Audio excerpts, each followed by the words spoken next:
Et comme les gens étaient en ligne, il y avait une longue ligne et on était le dernier. Après, on n'a pas fait 5 minutes. Comme on était au bout de la ligne, on a dit à un jeune venir dans la précipitation, dit, il y a une voiture qui va à Lusaka, on a besoin de 3 passagers. Nous n'étions que 3. Et on a payé le prix du bus pour nous rendre à Lusaka dans une voiture neuve. Dit, il faudrait que l'écriture te bénisse pour le retard. C'est une écriture qui ne rate jamais. Amen. Tu vois. Même ce qui est arrivé, c'est pour le bien de frères et jeunes. Quand nous serons de l'autre côté, chacun donnera raison au Seigneur.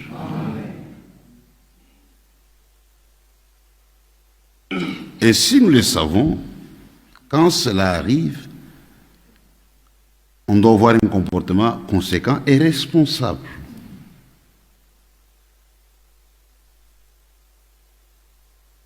C'est-à-dire nous comprenons que c'est pour son bien. Et celui qui a compris, il agit de façon responsable.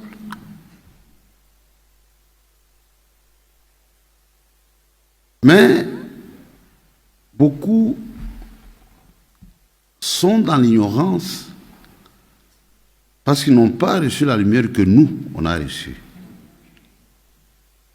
Ils peuvent lire la chose peut-être de façon intellectuelle, ils peuvent répéter cela, mais quand la chose arrive, observez leur comportement, leurs agissements.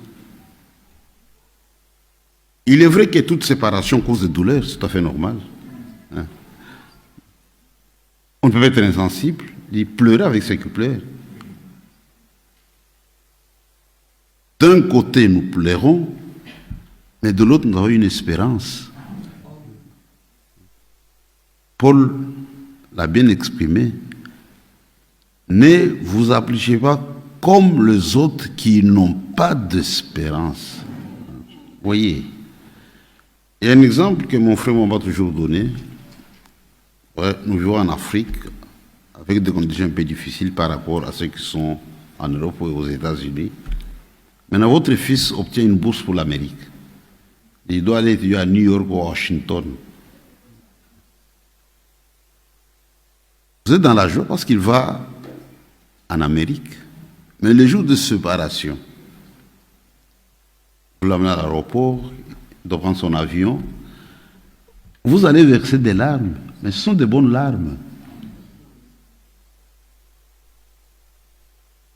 D'une part, il y a la séparation, il donne un peu de douleur, mais on a la joie parce que le jeune homme va aux États-Unis. C'est comme aujourd'hui. Nous savons avec exactitude où vont nos morts. Ça, c'est une particularité.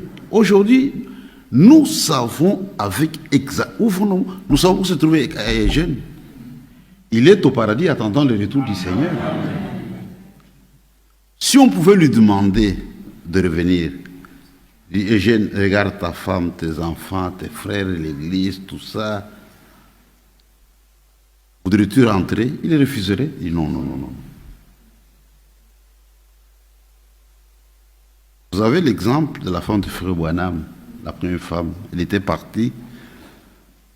Quand on était quelque part, il est revenu, il dit Seigneur, est-ce que tu ne peux pas permettre que je lui parle pour la dernière fois? Elle est revenue à la vie, il dit pourquoi tu m'as troublé?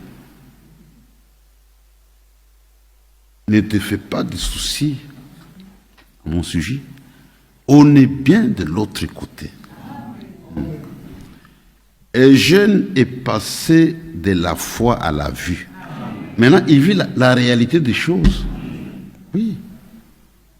Mais nous sommes restés, nous avons besoin de la consolation. C'est pourquoi la vraie consolation ne se trouve que dans la parole de Dieu.